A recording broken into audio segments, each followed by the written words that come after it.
amalan. Saya akan jawab soalan-soalan. Menurut Ustaz, bagaimana pandangan Ustaz Abdul Somad tentang pemuda-pemudi zaman now, zaman saat ini, yang ada hubungan tak boleh, haram. La yakhluwanna rajulun ma'amra'atin, tak boleh lelaki dengan perempuan berdua-dua illa ma'azi mahramin, tak ada boyfriend, girlfriend, tak ada.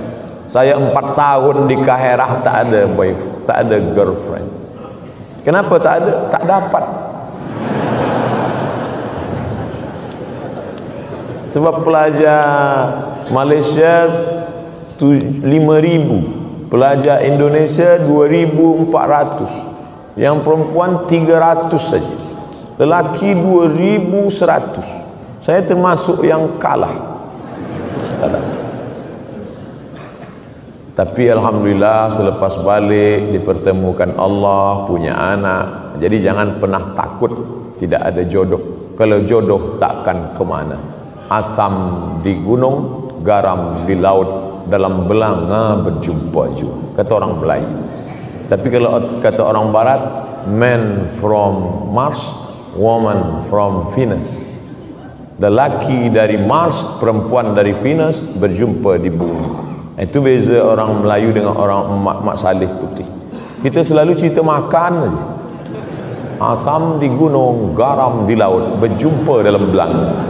Mereka tak, mereka cerita tentang planet Mars, Venus, kata dia. Maka mereka selalu takut bila tengok langit di atas, dia kata alien dah dekat dah. Tapi kita nak bercerita bahawa sesuatu yang mustahil, kata Allah, innama amruhu iza arada syai'an ayaqula lahu kun fayakun. Maka jangan ada girlfriend, jangan ada boyfriend. Tak ada guna tazkirah kalau tak merubah sikap. Maka yang ada girlfriend, malam ini buka handphone, cari nama dia, delete langsung. Tak ada guna. Apa guna yang ke tazkirah? Buka handphone, delete nama dia. Nanti bila dia call, tulis balik.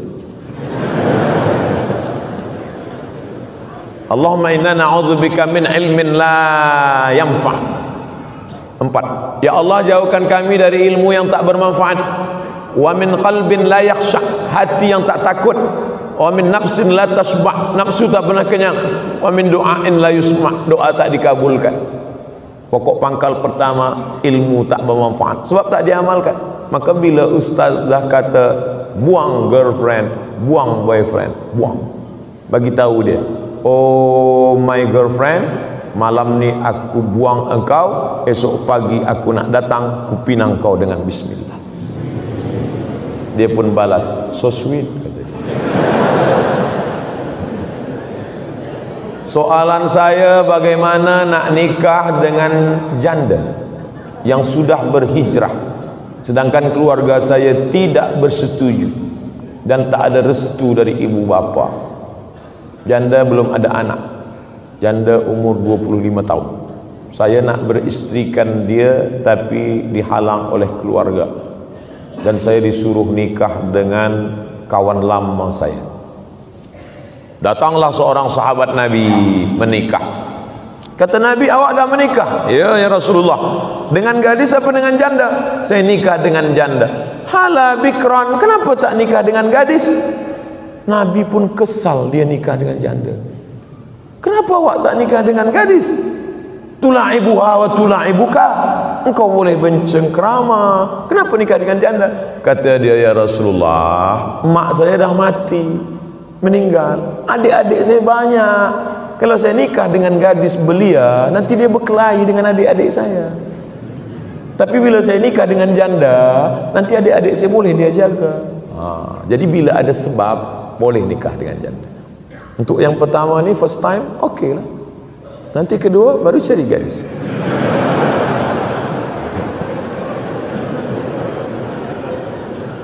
Jelaskan pada orang tua, ayah, mak, saya nikah dengan dia ni sebab dia ni baik, sebab dia ni. Tapi kita tak boleh bagi tazkirah pada orang tua kita. Cakap kita mereka tak dengar. Cari orang lain yang boleh memahamkan dia.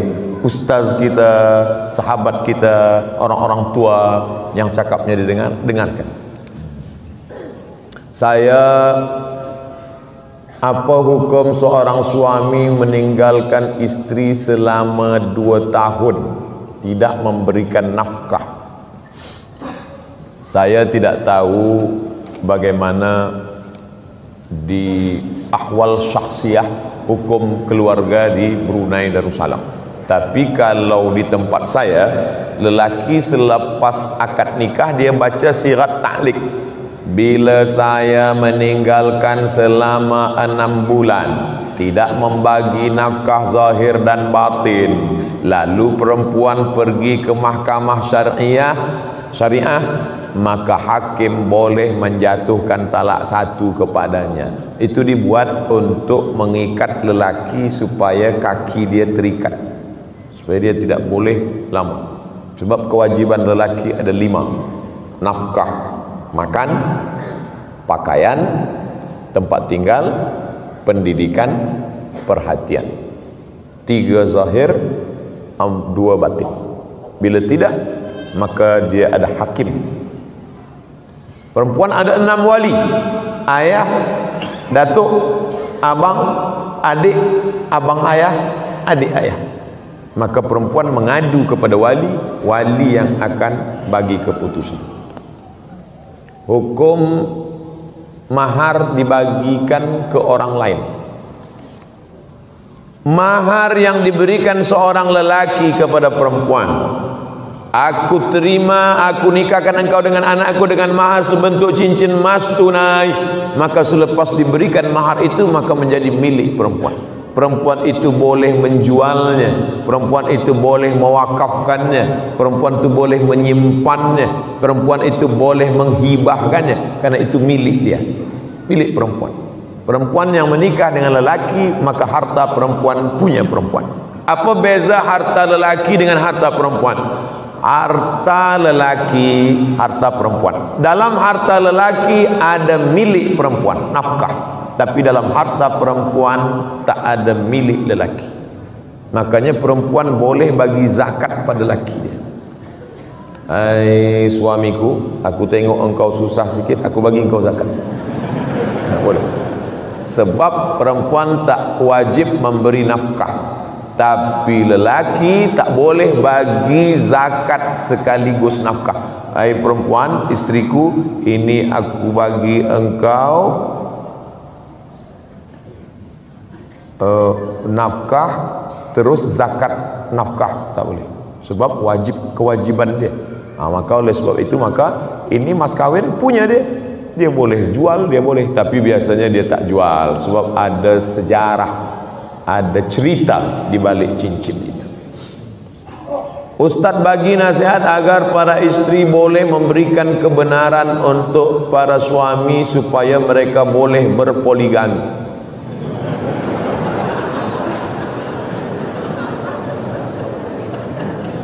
Fankihu ma taba lakum minan nisa, nikahilah perempuan yang baik-baik. Masna 2, wa sulasa 3, wa ruba' 4. Tak ada Allah suruh 1. Masna 2, sulasa 3, wa ruba' 4. Tapi ayat itu belum titik, belum wakaf, baca ujung. Fa in khiftum alla ta'dilu, kalau kamu takut tak adil, fawahidah, 1 saja. Jadi lelaki-lelaki yang banyak itu takut dia tak adil. Awak kenapa 1? Saya takut tak adil. Sebenarnya dia bukan takut tak adil, takut pada bini. Jadi Islam ini menghormati manusia sesuai fitrahnya. Bila dia mampu adil, dia mampu secara ekonomik, dia mampu zahir dan batin, maka dia dibenarkan. Tapi bila dia tak mampu, fawahidah, 1 saja cukup. Oleh sebab itu, maka saya tak berani juga nak bagi motivasi. Nanti perempuan ni mengamuk pada saya. Saya hanya bagi sebutkan ayat-ayat, dalil-dalil hadis. Nanti tuan balik ke rumah bagi tahu dengan puan, engkau maukah aku tunjukkan amal yang menghantarkan ke surga? Apa tu? Izinkan aku menikah lagi. Tak masuk pun tak apa. Kalau tak percaya, cubalah. Berat. Ini jihad yang luar biasa. Oleh sebab itu maka memang ada perempuan-perempuan yang tahan hati dia, tapi tak banyak. Kalau dapat, maka Masya Allah, tabarakallah. Umur saya 19 tahun, tapi jatuh hati dengan seorang. Tak pernah bercakap. Oh, dia 19 tahun jatuh hati, tapi dia tak ada cakap, senyum-senyum je. Tersenyum sekali saja, Ustaz. Solehah orangnya. Salahkah saya mendoakan kebaikan untuk dia, berdoa untuk dapat dengannya satu hari nanti?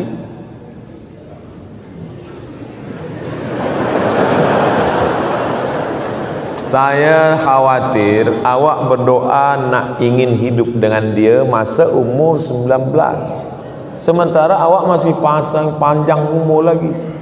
Sekarang nak hidup dengan dia sekarang, lepas ni ditakdirkan Allah sekolah ke Turki, nampaklah perempuan mata biru, hidung mancung.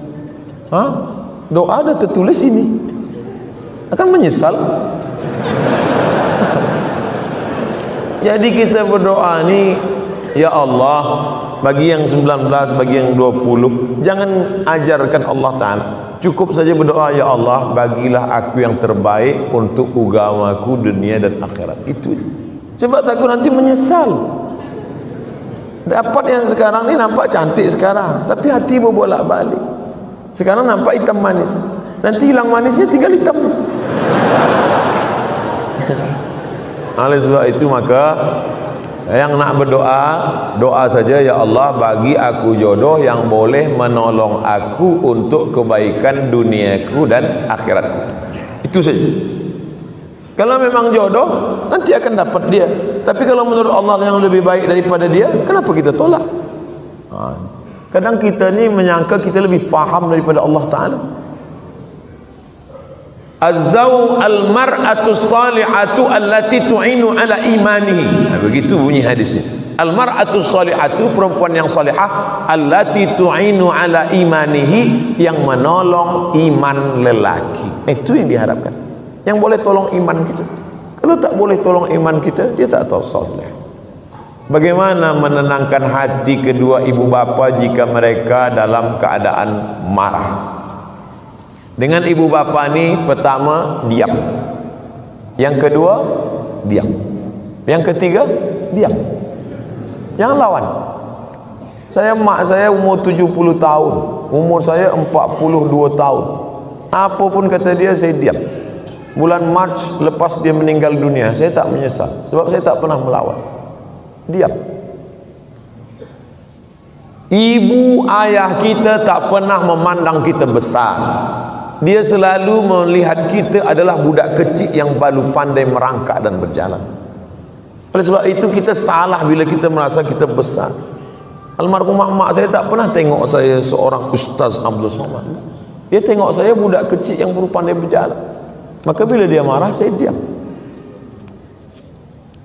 Saya tak pernah pula balik, saya bagi mak sini, ya ayyuhal emak. Saya tak pernah bagi dia tazkir. Saya tetap menganggap diri saya adalah budak kecil, kerana kita di mata mereka tak pernah besar.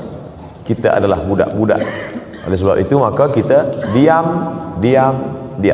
Bila dia berhenti, baru kita bercakap. Ingatlah, tak banyak yang saya bagi menghadapi orang tua. Satu kata saja, diam. Tuan guru yang dimuliakan Allah, apakah boleh solat jenazah dilakukan bermakmum jemaah perempuan? Apa hukumnya? Tu solat jenazah Masjid Nabawi, Masjid Haram. Salatu alal maiti yarhamkumullah. Solat mayat jenazah, ada tak dengar? Solat jenazah lelaki saja. Tak ada. Perempuan perempuan semua ikut solat jenazah. Yang tak boleh itu mengiring jenazah. Perempuan tak boleh mengiring jenazah. Hukumnya tak sampai juga, haram, makruh. Pesan Sayyidina Abu Bakar Siddiq, bila aku meninggal nanti jangan diiringi jenazahku oleh perempuan. Itu pesan, itu sunnah Nabi Muhammad SAW. Kenapa begitu? Sebab kalau lelaki ini cepat lupa. Lelaki ngiring jenazah, dia hantar sampai liang lahat, lepas tu balik dia lupa. Perempuan susah lupa. Bila dia tengok itu susah dia lupa. Perempuan susah nak lupa, sampai mati dia tak lupa. Makanya banyak perempuan selepas suami dia meninggal, dia jaga anak sendiri, dia tak nikah lagi. Dia susah lupa.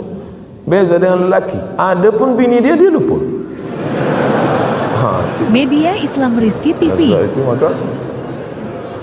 maka jaga. Perempuan susah nak lupa. Maka perempuan ini bila dia dah nampak, dia ikut solat jenazah saja. Man syahidal janazata hatta tusalla alaiha. Siapa yang ikut solat jenazah lahu qirat, dapat 1 qirat. Wa man syahidal janazata hatta tudfana. Siapa yang ikut solat jenazah hingga dikebumikan lahu qiratan, dapat 2 qirat.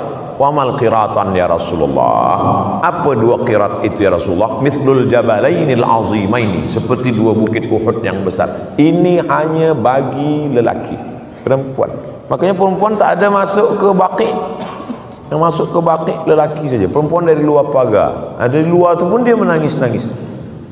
Laisa minna man darabal khudud wa saqqal juyub. Siapa yang memukul-mukul pipi, menarik-narik rambut, menguyak-nguyak baju, bukan umat Muhammad SAW. Mungkin di negeri kita Melayu saya belum pernah tengok, tapi di Mesir, saya tengok berapa kali ada perempuan lah, anak dia meninggal, laki dia meninggal, pukul-pukul, ya lahwin, sampai tarik rambut. Sebab mereka tak kuat nak menahan. Itu maka mereka tak ikut ke pemakaman. Saya pernah ikut sekali ke pemakaman, ada perempuan, isteri dia ikut, dia nak masuk ke dalam. Abang, aku nak masuk. Yang lain tak. Sebenarnya kalaupun kita diam pun dia tak juga nak masuk. Tapi yang lain tak, jangan puan. Tapi saya diam aja. Dia kata, ya, masuklah kalau nak. Takkan masuk. Mana ada nak masuk? Cuba nanti kalau ada perempuan, semua jangan tahan, diam aja, suruh dia masuk. Tak ada. Bagaimana kita cara menilai secara benar tentang ilmu para Muslim scholar yang tumbuh macam cendawan, malah memberikan satu hukum yang berbeza di antara satu yang lain, yang akibatnya membawa kekeliruan kalangan umat Islam. Kata Imam Malik bin Anas, guru Imam Syafi'i, kullu kalamin yu'malu wa yutraku. Semua cakap orang boleh diamalkan, boleh dicampak, dibuangkan. Illa sahibu hadzal qabr, kecuali yang ada di makam ini. Imam Malik tunjuk makam Rasulullah SAW. Cakap manusia boleh diamalkan, boleh dibuang, kecuali yang ada di makam ini. Hadis Nabi Muhammad SAW. Artinya cakap orang boleh diamalkan, boleh kita buang. Cakap Abdul Somad malam ini, ambil yang baik-baik, yang buruk-buruk, yang tak elok, buang. Abdul Somad tak dapat wahyu. Kalau Abdul Somad dapat wahyu, dia Nabi yang ke-26. Manusia biasa. Sedangkan Imam Malik bin Anas saja berkata begitu, apalagi kita manusia biasa. Adapun cendekiawan-cendekiawan yang berkata bertentangan dengan syariat, taraktu fikum amraini, ku tinggalkan pada kamu 2 perkara sahaja. In tamassaktum bihima, kalau kamu pegang yang 2 ni, lam tadillu abadan, kamu tak akan sesat untuk selamanya. Kitabullah, Al-Quran, wa sunnati, sunnah Rasulullah SAW. Apa kata Imam Syafi'i? Bila kamu berjumpa dengan fatwaku, lalu kamu nampak hadis sahih, in sahhal hadis fahuwa madhhabi. Bila nampak hadis sahih, maka itulah mazhab.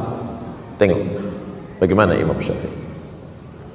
Nabi punya anak namanya Fatimah. Fatimah punya anak namanya Sayyidinal Husain. Husain punya anak namanya Ali. Husain punya anak namanya Ali. Ayah Husain Ali, ayah dia Ali, anak dia Ali. Untuk membezakan Ali datuk dengan Ali cucu, maka dipanggil dengan Zainal Abidin. Ali Zainal Abidin. Zainal perhiasan, Abidin ahli ibadah, kerana ibadahnya banyak.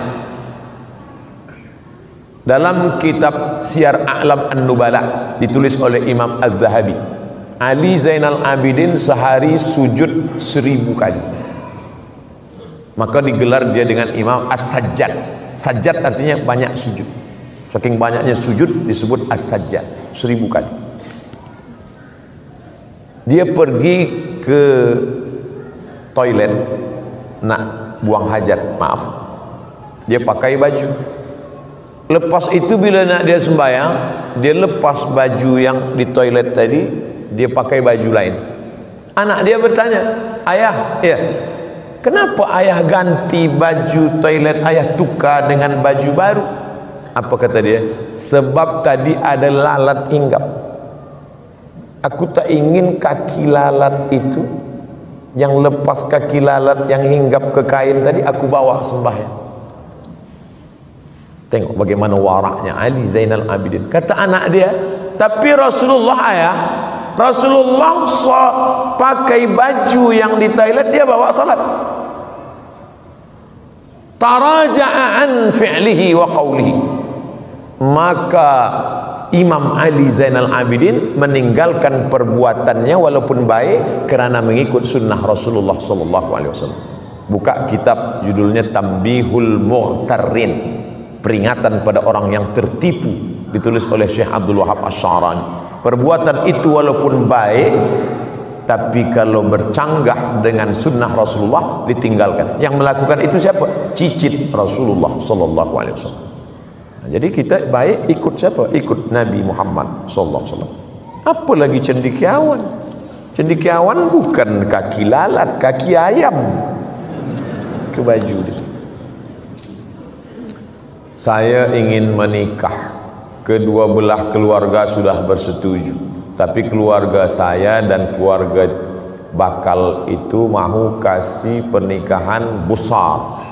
Oh, dia nak buat walimah besar lah. Saya belum mampu untuk menanggung perbelanjaan besar. Jadi boleh tak berikan sikit nasihat untuk saya? Yang nak besar kan keluarga. Kenapa saya bagi nasihat pada awak? Pada keluarga yang minta besar itulah.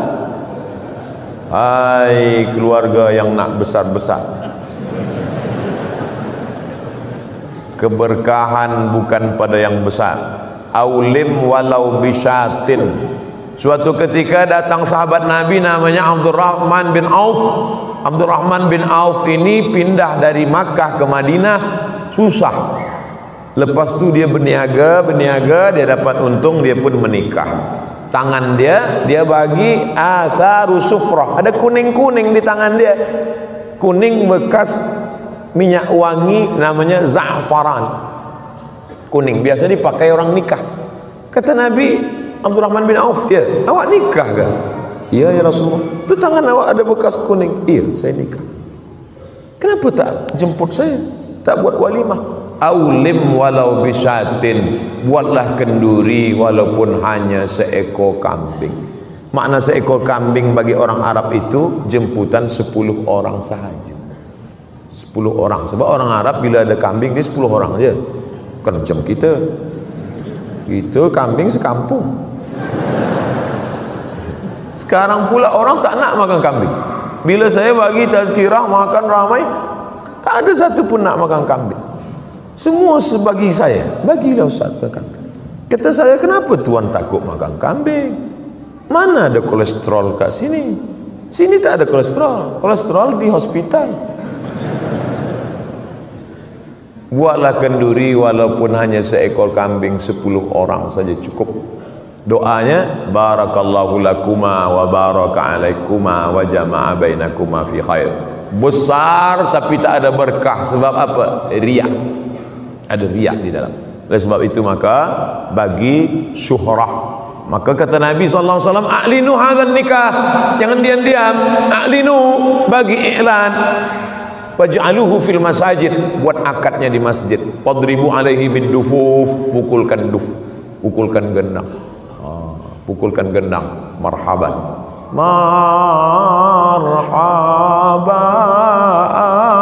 ya nur, marhaban ya nurul aini, selamat datang wahai cahaya mata. Yang dimaksud cahaya mata adalah Nabi Muhammad SAW ketika datang bercahaya dia. Tapi sekarang dipukulkan gendang, marhaban wahai cahaya mata, selamat datang mempelai lelaki. Semua tertunggu-tunggu, mana lelaki yang bercahaya tadi. Itu keluar tengok hitam. Apa hukum berbakti lebih kepada ibu bapa mertua daripada ibu bapa kandung bagi lelaki? Sebenarnya dia tak berbakti pada mertua, dia takut pada bini dia je. Bila engkau berbakti pada emak engkau, biasa, sebab engkau di dalam rahim dia 9 bulan 10 hari, menyusu, meminum air susu badan dia selama 2 tahun. Lepas itu engkau berbakti pada dia, biasa, tak ada yang luar biasa. Tapi bila engkau berbakti kepada mertua, luar biasa. Sebab apa?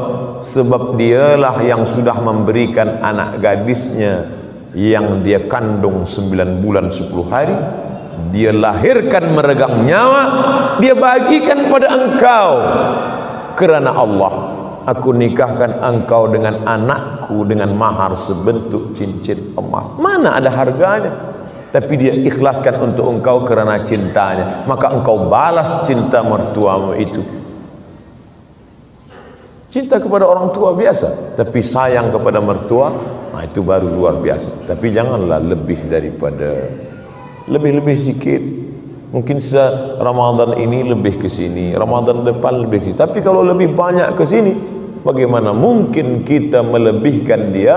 Sementara ini pun kata Nabi SAW, andai kita gendong dia dari tempat kita bawa ke Makkah, tawaf sa'i umrah, lepas itu kita pergi ke Padang Arafah melontar jumrah, balik lagi kita dukung dia, tak dapat membalas sekali menjerit dia saat mengeluarkan kita ke alam dunia.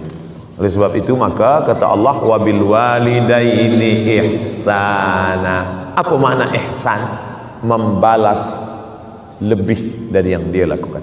Maka kalau ada anak mengaku membalas lebih, takkan sampai mati kita tak boleh membalas lebih pada orang tua. Apa hukum ingat seorang berlainan jantina? Maknanya normal. Yang kita takut itu selalu ingat pada sesama jantina. Dia berlainan jantina, dia ingat. Lelaki ingat perempuan, perempuan ingat lelaki. Tapi dengan mengingatinya kita teringat Allah. Oh, iya pula. La talbisul haqqa bil batil. Jangan campurkan yang hak dengan yang batil. Jangan campurkan yang hak dengan yang batil. Mengingat Allah hak, mengingat orang yang tak mahram batil. Maka manakala ingat orang tak mahram, terbayang wajahnya. Walladzina idza fa'alu fahishatan, kalau ada orang khilaf melakukan fahisyah, au zalamu anfusahum zakarullah. Apa beza fahisyah dengan zalamu anfusahum? Guna dadah, zalamu anfusahum. Mencuri, zalamu anfusahum. Membunuh, zalamu anfusahum. Fahisyah, maaf, seksual. Manusia ini kesalahannya selalu dua, fahisyah. Makanya solat itu inna salata tanha anil fahsya wal munkar. Kerana kejahatan ada dua, seksual dan yang bukan seksual. Ada orang nih baik, selalu sumbang duit, sekolahkan anak yatim, tapi gatal, seksual. Ada pula yang satu lagi, cakap dia tak ada, maaf, gatal, mata dia pun selalu menunduk, tapi pelit. Maka manusia yang baik adalah selamat daripada dua. Inna salata tanha 'anil fahsya wal munkar. Salat tujuannya dua. Haji, faman farada fihinnal hajja fala rafasa wala fusuqa. Rafasa seksual, fusuqa non seksual. Maka selamat dua-dua. Nah, ini mengingat perempuan yang tak mahram berbeza jantina seksual. Macam mana saya boleh melupakan dia? Banyak-banyak minta ampun, minta tolong kepada Allah Subhanahu wa taala. Walladzina idza fa'alu fahsyatan aw zalamu anfusahum dzakarullah, terus ingat kepada Allah. Astagfirullah. Astagfirullah. Astagfirullah. Banyak zikir. 1000 kali tak juga lupa, 2000 kali. Selepas istighfar tak juga lupa, subhanallah, alhamdulillah, Allahu akbar, astagfirullah, salawat. Insyaallah tertidur lupa. Jaga tidur, ingat balik, ulang balik. Wallazina jahadu fina, orang-orang yang bermujahadah melupakan ini demi untuk mendapati jalan kami. Apa janji Allah? Lanahdiyannahum subulana. Di situ ada huruf lam, ada ujung nun taukid. Lanahdiyannahum subulana, pasti kami akan tunjukkan jalan kami. Ada orang godaannya harta, ada orang cubaannya kuasa, ada orang cubaannya populariti, ada orang cubaannya ilmu. Kebetulan engkau pemuda belia, cubaan engkau adalah mengenang berlainan jantina. Itu ujian dari Allah Subhanahu wa taala. Dalam media sosial agama ada yang bergelar ustaz, ada bergelar habib. Mohon sedikit penerangan tentang gelar habib. Ustaz dari bahasa Turki. Ustaz artinya guru yang besar, yang hebat. Guru bahasa India, guru. Kita ni banyak pakai raja, guru. Nah, itu dari India karena banyak peradaban dari India. Raja, guru. Sedangkan bahasa Arabnya muallim, orang yang mengajarkan ilmu. Muhadzib, orang yang menghaluskan akhlak. Muaddib, orang yang membuat menjadi beradab. Mudarris, orang yang menunjukkan. Murabbi, orang yang mendidik. Sedangkan ustaz dari bahasa Turki. Kalau di Mesir, di Kaherah, kalau al-ustaz itu berarti profesor. Al-ustaz, profesor. Maka Abdul Somad tak usah panggil ustaz. Jadi kami nak panggil apa? Panggil brother. Habib diambil dari kata hub. Hub artinya cinta. Hub, cinta. Orang yang kita cinta, habib. Kalau perempuan, habibah. Habibi kalau lelaki, habibati. Di Mesir, Kairah, kalau orang nak panggil lelaki, perempuan panggil suami dia habibi, ya habibi kalau dia sedang sayang. Tapi bila dia marah, ya Mahmud. Mohon maaf bila nanti nama habib artinya kesayangan kita. Kenapa kita panggil Habib Rizik Syihab, Habib Umar bin Hafiz, Habib Ali Zainal Abidin? Kerana kita sayang kepada dia, kerana ada darah Nabi Muhammad sallallahu alaihi wasallam mengalir dalam badan dia.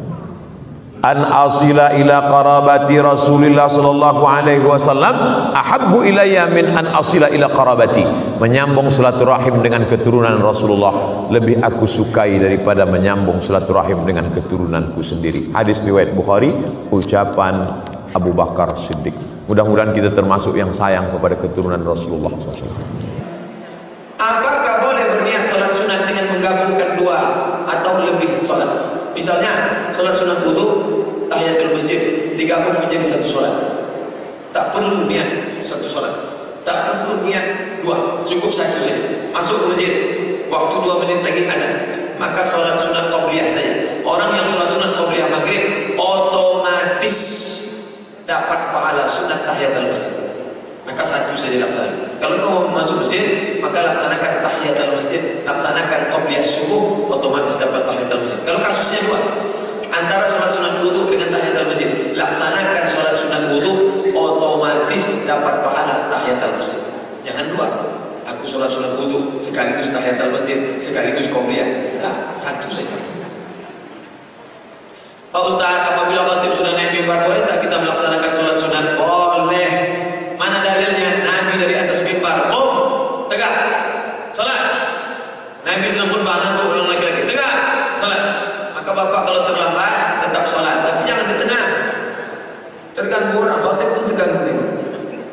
Sholat pergi ke tepi-tepi sana. Ini udah terlambat, sholat di tengah, pakai baju kaos pula, tertulis masalah emang. Apa hukumnya seorang laki-laki muslim memakai gelang tangan yang bukan dari emas? Pakai gelang dari kulit, pakai gelang dari kayu koka, karet, tulis Adidas, macam-macam. Tak ada simbol-simbol Kristen. Boleh tak? Boleh. Tak jadi masalah. Mana dalilnya? Tak ada larangan. Tapi ada dalilnya. La'anallahul mutasyabbihin minar rijal bin nisa. Allah melaknat laki-laki yang menyerupai perempuan. Menyerupai perempuan itu apa? Pakai ginai. Laki-laki dibawa menjumpai Nabi, lalu kata Nabi, "Man hadzal rajul?" Kenapa dia ini? Kenapa? Innahu qad khadaba yadayhi, karena dia sudah menginai kedua tangannya. Di Makkah, Madinah, di Arab, orang yang menginai tangan itu bencong baci. Maka Nabi marah, asingkan dia ke Naqi. Nama tempat pengasingannya Naqi. Nama pemakaman Baqi. Beda titik, titik bawah Baqi, titik atas Naqi. Maka orang bergelang tangan, apa? Gelang tangan. Asal jangan gelang emas. Apakah sholat sunat fajar dengan sholat sunat qobliyah sebelum fardu subuh itu Pak Ustaz beda? Sama. Raka'ata usolli sunnatal fajri raka'ataini. Niatnya Pak Ustaz? Usolli sunnatal fajri raka'ataini. Satu lagi usolli sunnatas subhi qobliyatan. Pakai dua-dua. Usolli sunnatal fajri atau usolli sunnatas subhi raka'ataini qobliyatan. Saya mau nengok tertulis Pak Ustaz. Download buku saya 77 tanya jawab sholat gratis di internet. Ada pertanyaan sini, apakah qobliyah subuh dengan sholat sunat fajar itu sama? Podo, sami mawon, samo. Apa pahalanya? Khairun minad dunya wa ma fiha, lebih baik daripada dunia dan seisi. Ayatnya rakaat pertama qul ya ayyuhal kafirun, rakaat kedua qul huwallahu ahad. Saat melakukan akad zakat fitrah, perlukah menyebutkan nama-nama yang membayar tersebut? Aku bayarkan zakat fitrah untuk anakku Bizan Hazik bin Abdullah. Aku bayarkan zakat fitrah untuk adikku. Aku bayarkan zakat fitrah untuk istriku. Kalau disebutkannya boleh, andai tak disebutkannya sah. Karena akad dalam zakat fitrah bukan rukun, bukan syarat, bukan wajib, bukan rukun, bukan syarat, bukan wajib, sunnah. Baik. Berapa fidyah yang harus dibayarkan bagi seorang istri yang tidak berpuasa di bulan Ramadan karena hamil dan menyusui? Perhitungannya seperti apa? Menurut pendapat ulama Saudi Arabia, Mufti Saudi Arabia Syekh Abdul Aziz bin Baz, maka qadha saja, tak pakai fidyah. Menurut mazhab Syafi'i, kalau dia tak puasa karena anaknya, maka dia bayar fidyah dan qadha. Berapa fidyahnya? Makan sehari 3 kali, makan pagi, makan siang, makan malam, 50.000 untuk makan pagi. Bagaimana dengan suami yang di siang hari Ramadan melakukan hubungan istri dengan disengaja? Apa kifaratnya? Fatahari muraqabah, bebaskan budak hamba saya. Tak sanggup puasa 60 hari berturut-turut.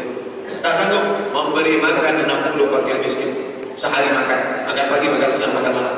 Tapi jangan langsung lompat ke ngasih makan. Puasa dulu 60 hari. Jangan main-main ke lingkup Allah. Nanti dilaknat Allah SWT. Saya anjurkan yang lajang-lajang nikah setelah Syawal. Jangan nikah bulan Syawal. Saya sering lihat orang-orang masuk musola, sholat 2 rakaat. Kira-kira menurut Ustaz itu sholat apa? Tahiyatul masjid. Karena kalau mau nanya langsung kurang enak. Tahiyatul masjid. Mana ada tahiyatul musola Pak Ustaz? Kalau ada sholat 5 waktu berjamaah namanya masjid. Kalau ada 5 waktu berjamaah tambah sholat Jumat namanya masjid jami. Oh, jadi masjid jami itu bukan asal godang Pak Ustaz. Asal godang masjid jami, asal besok masjid jami. Masjid jami itu artinya ada sholat Jumatnya. Ini masjid apa? Masjid jami. Ada sholat Jumat. Karena tak ada sholat Jumatnya, masjid saja, masjid titik. Surau langgar musola Tidak masjid jami, karena di situ ada. Maka kalau masuk surau, usolli sunnatal surau, usolli sunatan tahiyatal masjid. Surau langgar musola, itu masjid. Kalau orang-orang sholat sunat sering kita lihat matanya memandang keliling, apakah ada hasilnya, Bos? Allah.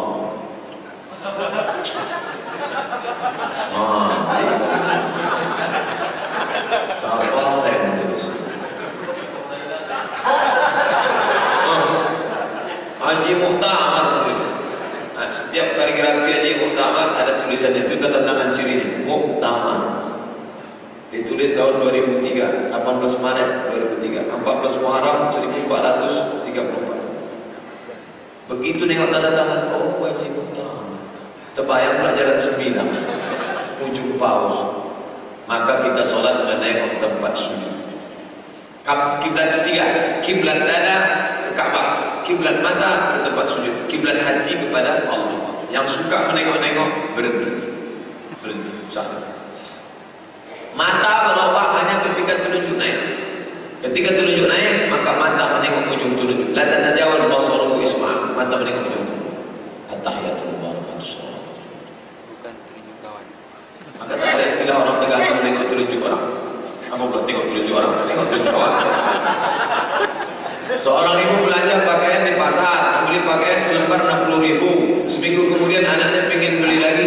Sewaktu pembelian yang kedua ini di toko yang sama, supaya harganya dapat lebih murah, maka ibu ini bilang, seminggu yang lalu saya beli dengan harga 50.000. Pedagang itu setuju saja. Tapi ibu ini setelah itu merasa berdosa karena sudah berbohong. Apakah hal semacam ini termasuk dosa, Pak Ustaz? Tipu, bohong. Tapi kenapa dia setuju, Pak Ustaz? Itu terserah dia, barangnya dia. Yang jelas kita sudah bohong. 50.000 dengan 60.000 bohong. Bagaimana cara menutupinya, Pak Ustaz? Habis balik dari sini, datang balik situ. Bilang sama dia, tadi kata Ustaz Abdul Somad, saya ini sudah berdosa sama kamu gara-gara harganya. Kalau dia mau sampai etika, alhamdulillah. Kalau duit itu diambilnya, lepas. Jangan sampai dalam hati kita ada berkata-kata gara-gara 10.000 perak. Berkata-kata, ibu, bapak yang sudah mengalami ini dan tetap dia merasa berdosa, itu menunjukkan pengajiannya sudah masuk ke hati. Orang kalau pengajiannya ada 10.000 perak aja kok, berarti sudah masuk kajiannya ke dalam hati. Apa itu? Ma'aka fi sadrika. Dosa adalah sesuatu yang membuat dadamu terasa sempit. Asal ingat dia 10.000. Karena 10 kalau 100 apa? Saya suka keliling-keliling masjid. Kadang-kadang saya jumpai imamnya setelah sholat baca subhanallah, alhamdulillah, Allahu akbar. Kadang-kadang ada juga yang la ilaha illallah. Saya ingin tahu untuk sholat zuhur, asar, maghrib, isya mana yang lebih afdal, Pak Ustaz? Kalau subuh semua zikir itu dibawa memang lebih enak rasanya. Astaghfirullah, astaghfirullah, astaghfirullah, la ilaha illa syarika la lahu mulkul wa hamduhu. Allahumma anta salam, Allahumma la mani'a lima a'taita wa la mu'tiya lima mana'ta. Afdal zikri ma'al habib. Ilahi anta. Allahumma anta salam wa minka salam wa ilaika ya salam wa ila rabbana bisalam wa adkhilna jannata dar salam tabarak rabbana ta'ala ta'ala ila anta. Subhanallah, alhamdulillah, alhamdulillah, Allahu akbar, Allahu akbar. Afdal zikri fa'lam annahu la ilaha illallah. Wala susunan macam. Afdal zikri afdal zikri la ilaha illallah. Iktikaf boleh-boleh saja kapan maunya sunat. Beristimewa pada 21 sampai 30. Rukun yang membatalkannya saya tahu. Saya belum paham mengenai satu. Apa sasaran pokok dari iktikaf? Sasaran pokok iktikaf sudah kita bahas tuntas di masjid Mutmainah. Waktu dengan anak-anak FSRMM. Videonya sudah di-upload atau belum? Sudah. Nah, tinggal tulis soman iktikaf. Lengkap. Membersihkan jiwa, memutuskan hubungan dengan dunia, merasakan pengawasan Allah, merasakan hanya berlindung kepada Allah, merasakan tidak bersandar kecuali kepada Allah, mengosongkan diri daripada perkara yang merusak hawa nafsu, merusak mata. Mesti membuat tazkiyatun nafs, pensucian jiwa. 2. Amalan-amalan pekerjaan apa yang paling afdal dilakukan ketika i'tikaf? Yang paling afdal lama tegak salat. Salat sunat tahiyatul masjid, salat qobliyah, salat ba'diyah, salat sunat isyraq, salat duha, salat sunat awabin, salat sunat tasbih, salat sunat hajat, salat sunat taubah, salat sunat mutlak. Apalagi khatamkan Al-Qur'an. Apalagi baca buku. Apalagi zikir. Subhanallah, alhamdulillah, Allahu akbar. La ilaha illallah, lahul mulku wa lahul hamdu wa huwa ala kulli syai'in qadir. Allahumma shalli ala sayyidina Muhammad. Astaghfirullah. Banyak-banyak. Jangan sampai bingung. Saya bingung nengok orang iktikaf, bingung. Saya bingung menengok orang iktikaf, bingung. Sampai di masjid tak tahu dia mau buat apa.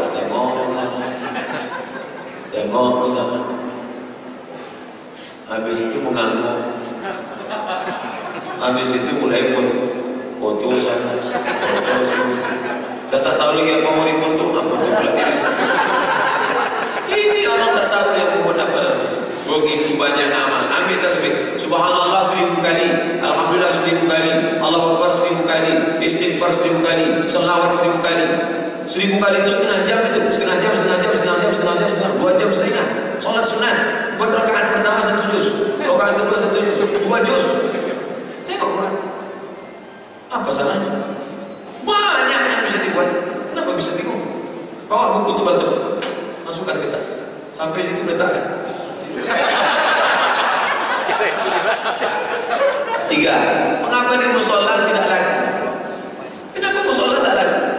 Padahal musola juga tempat sujud. Sedang masjid aja banyak orang tak etika, apalagi musola. Ini masalah pengetahuan. Dulu saya bercerita dengan kanda yang pertama membawa etika. Waktu gua belum balik lagi ke Pekanbaru, kami membuat etika dengan Ustaz Mustafa ini. Berapa orang jamaahnya? 6 orang. Tahun 2006 tuh. 2006 pertama kali etika. Saya baru pulang bergabung 2008. Baru saya masuk. 2006 6 orang. Sebulan. Sebagian sudah meninggal. Almarhum Imam kita Zulkifli M. Main inti. 4 bulan. Oh 4 bulan kau main inti ya? Lama. Lebih banyak tiangnya daripada orang lain. Nah, jadi ke depan insyaAllah musola kita ingin semua penuh dengan etika. Ini dalam rangka sosialisasi. Mengenai sholat taubat dan tasbih, apakah ada bacaan yang paling afdal setelah Fatihah? Tidak ada bacaan tertentu. Wal maghdubi alaihim waladdallin. Amin. Bebas. Bacalah ayat-ayat. Apakah rahasia yang terkandung dalam sholat tasbih karena sangat dianjurkan setidak-tidaknya 1 kali seumur hidup? Kalimat yang paling agung diucapkan adalah Subhanallah. Makanya setelah menyebut Allah SWT, Subhanallah. Ketika Nabi Yunus masuk ke dalam perut ikan, La ilaha illa anta subhanak. Ketika kita menempelkan piring ke lantai, Subhana rabbiyal a'la wa bihamdihi. Ketika malaikat diminta, malaikat, kalau memang kalian berilmu, sebutkan nama ini, sebutkan.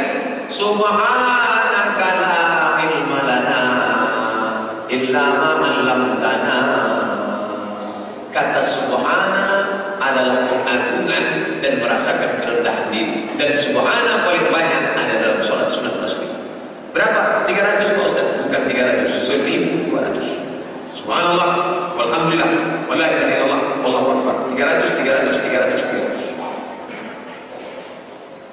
Teman saya punya pengasuh anak, datang pagi pulang sore. Apakah zakat fitrahnya tanggung jawab teman saya? Tanggung jawab dia sendiri. Farad Rasulullah SAW zakat fitri. Allah mewajibkan zakat fitrah di kulli saghirin, anak kecil, wa kabirin, orang dewasa, hurrim, orang merdeka, hamba saya, abdin, hamba saya. Maka ini saya membayar zakat fitrah anak saya. Pembantu saya kasih gaji. Tapi kalau saya mau membayarkan dia, boleh. Saya anjurkan bapak bayarkan dia. Berapa ribu itu? Jangan berhitung-hitung sama Allah kasih nanti lebih banyak daripada itu. Tapi tidak wajib. Jangan merasa wajib saya bayarkan pembantu saya. Tidak. Hadirilah etika malam ini bersama guru kita Ustaz Abdul Somad LCMA di Masjid Mutmainnah Polda Riau, belakang Rumah Sakit Bayangkara, mulai pukul 2 nanti. Begini Ustaz, saya ibu rumah tangga, saya berniat berkurban tahun ini dengan uang kerja keras saya sendiri. Saya mau mendaftar mandiri jadi anggota kurban di masjid dekat rumah saya. Nama siapa yang harus saya daftarkan? Nama saya atau nama suami saya? Kalau duitnya duit ibu pribadi, ibu bekerja, buat nama ibu. Ibu bekerja, pegawai, swasta, buat nama ibu. Kalau ibu menabung hasil dari pembagian ini duit saya Pak Ustaz, tapi saya mau pakai nama suami. Bagus, suamiku, aku tahu memang kau tak berduit, tapi untuk ini karena cinta kepada ubahlah nama kau. Bagus, tak salah. Kalau maunya nama saya, tapi kata tetangga harus nama suami, sebab suami adalah imam keluarga. Mana yang lebih betul Pak Ustaz? Dalam Islam, setelah kita menikah, itu tidak otomatis harta istri ke suami. Maka saya tak bilang ke istri saya, istriku, sejak kita menikah hari ini, sejak aku akan bersama bapakku, maka semua hartamu untukku. Surgamu ada di dua tapak kaki. Serahkanlah semua surat-surat tanah PKK. Dalam Islam tak begitu. Harta istri tetap punya istri, harta suami tetap punya suami. Maka kalau ada seorang istri mau kurban pakai nama dia, suami tak boleh tersinggung. Tiba-tiba ngambek. Abang kenapa bang? Cari istri. Inilah kalau suami tak mengaji, makanya anak dia mengaji. Beruntungnya anak-anak gadis yang nikah dengan suami-suami yang pandai mengaji. Jika seorang berzina, sementara di Indonesia Pekanbaru hukum cambuk belum ada, gimana Pak Ustaz? Sholat sunat taubat, istighfar banyak-banyak, banyak-banyak sedekah, hadiri sholat jamaah, i'tikaf, zikir. Tapi hukumnya Pak Ustaz, mohon pada Allah, ya Allah, aku mau minta cambuk, mau tak cambuk sama siapa? Ustaz Abdul Somad tak mau cambuk, karena takut dia Ustaz ditangkap polsek. Oleh sebab itu maka hukum ini tidak ada perangkatnya. Tapi seandainya ada, aku siap dihukum ya Allah, aku siap ya Allah. Menangis, tetesan air mata, mudah-mudahan itu dapat mengampuni dosa. Haramkah BPJS Pak Ustaz? BPJS termasuk kategori asuransi. Hukum asuransi terbagi tiga. Kata Syekh Ali Jumat, yang pertama mengatakan haram karena di situ ada unsur gambling, judi. Yang pertama mengatakan boleh karena di situ ada unsur tolong menolong. Yang ketiga mengatakan kalau dilakukan oleh perusahaan profit haram, kalau non profit boleh. Pilihlah tiga pendapat ini. Apa benar istri Nabi itu lesbi? Istri Nabi Lut. Daraballahu masalan lilladzina kafaru. Allah memberikan contoh kepada orang kafir, imra'atan Nuhin wa imra'atan Lut. Istri Nabi Lut dan istri Nabi Lut. Lesbi. Riwayat banyaknya. Quran sendiri, Quran tak ada menyebut dia lesbi. Quran hanya menyebut contoh perempuan yang jahat. Daraballahu mathalan lilladzina kafaru imra'atan Nuhin wa imra'atan Lut. Contoh perempuan yang jahat adalah istri Nuh dan istri Lut. Kalau perempuan yang baik siapa? Wa daraballahu mathalan lilladzina amanu imra'atan Fir'aun. Perempuan yang baik adalah istri Fir'aun. Jadi kalau ada bapak baik, istri bapak tak baik, senasib sama Nabi Nuh sama Nabi Lut. Ibu baik, suami ibu tak baik, ibu senasib sama istri Fir'aun. Sabar-sabarlah ibu, insya Allah nanti dia tenggelam di laut merah. Haramkah bekerja di bank konvensional? Ulama Saudi Arabia, siapa yang bekerja di bank konvensional haram, berhenti, tak ada tawar-menawar. Tapi kata Syekh Yusuf Qaradawi, kalau bekerja di bank konvensional maka dia tak ada kerja lain daripada anaknya tak makan, pada istrinya mati kelaparan, maka untuk sementara bolehlah, sementara dapat kerja yang cukup. Tapi kalau ada alternatif dua, ada kerja pas-pasan, ada ini bank konvensional, tinggalkan ini, ambil yang pas-pasan. Jaga diri dari yang haram. Apa contoh hadis dhaif tentang akidah Pak Ustaz? Kasih saya contoh hadis dhaif tentang akidah Pak Ustaz. Hadis dhaif tentang masalah akidah, bahkan palsu bukan akidah. Ketika banjir Nabi Nuh naik perahu, lalu perahunya itu tawaf 7 kali putaran. Itu tak boleh diyakini. Perahunya tawaf, subhanallah walhamdulillah wala ilah, lalu diyakini dan tak boleh. Hadis dhaif dalam masalah akidah. Apa contoh hadis dhaif tentang masalah hukum Pak Ustaz? Hukum halal haram. Hadis dhaif tentang masalah menetapkan suatu hukum adalah ketika orang mengatakan anak kecil yang bisa membedakan kanan dan kiri, anak kecil yang sudah bisa membedakan kanan dan kiri, maka wajib sholat. Man farraqa yaminahu wa shimalahu, siapa yang bisa membedakan kanan dan kiri wajib sholat. Panggil anak kecil, sini nak, mana kanan, mana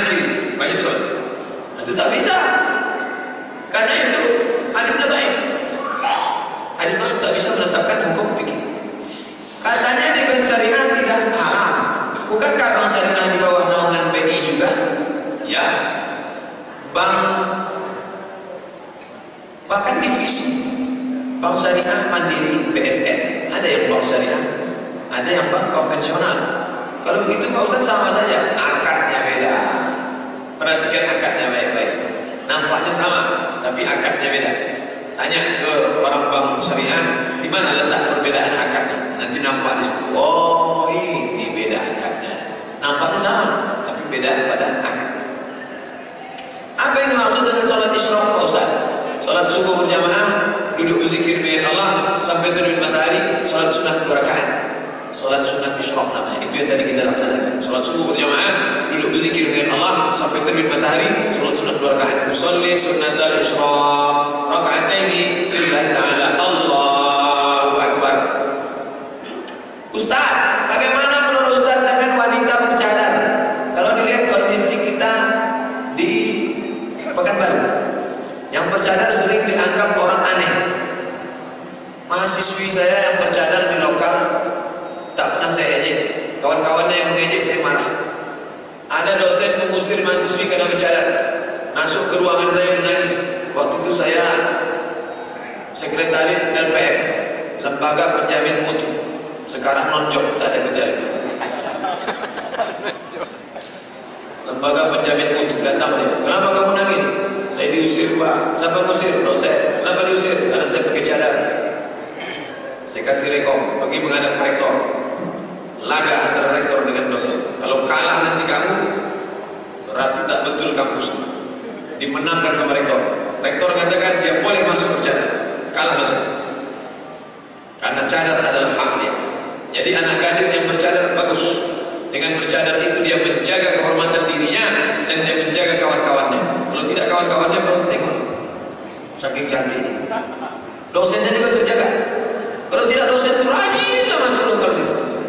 Kena anak cantik. Menengok istri di rumah menitik air mata. Menengok mahasiswi menitik air. Oleh sebab itu maka terjagalah pandangan dengan bercadar. Hanya saja kalau ibu punya anaknya bercadar, dia pulang bawa kawan, jangan terlalu percaya, periksa juga. Mana tahu bercadar rupanya kumis. Periksa, karena kejahatan terjadi bukan hanya karena ada niat dari pelakunya, tapi juga karena ada kesempatan. Waspadalah, waspadalah.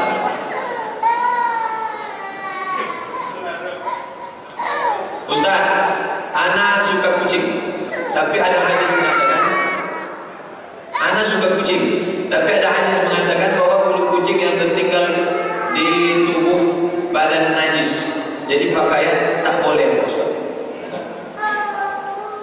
Tak ada. Tapi kalau kulit kucing itu mau dijadikannya sebagai pakaian, itu baru tak boleh. Jadi kalau melihara kucing, ya tak apa-apa. Kalau najis bulu kucing, itu yang di karpet, yang di tempat sajadah sholat. Abu Hurairah kena kucing. Ya Abahir, wahai bapak kucing. Abahir, bapak kucing. Orang yang selalu bawa kucing disebut pak kucing. Abu Hurairah. Kalau orang dilarang pasti kata Nabi, Abu Hurairah campakkan kucing najis. Tidak ada apa-apa. Kalau begitu bagaimana cerita Nabi dengan kucing saat sholat? Hadis ini sahih atau sahih pasal? Pokoknya tidak najis. Kecuali jelas-jelas kucing itu sakit perut, lalu ekornya yang belakang itu merela kena tainya. Maka Ustaz bagaimana? Saya tak suka kucing. Tapi saya tak pula. Gara-gara tak suka kucing asal bawa mobil nampak kucing tabrak. Boleh. Kucing dipelihara bagus. Kalau sanggup ngasih makannya, ingat ada hadis tentang perempuan rajin ahli ibadah memelihara kucing tapi tak dikasihnya makan, mati masuk neraka. Gara-gara tak memberi makan kucing. Dia suka melihara kucing, makanan kucing itu mewah, tapi kucing itu dikurungnya. Sejak akil balik sampai sekarang tak pernah kucing itu jumpa perempuan. Mau ngeong lah kucing, ngeong. Kata dia tengok kucingnya Pak Ustaz mantap, padahal kucing itu ini gitu kucing. Buat lagi dia sepasang. Ustaz, katanya kredit itu riba. Anak mau pinjam uang di koperasi, katanya juga riba. Kalau kata teman-teman anak yang lain, tak apa, kan bukan kita yang dirugikan. Nah, tidak ada fatwanya.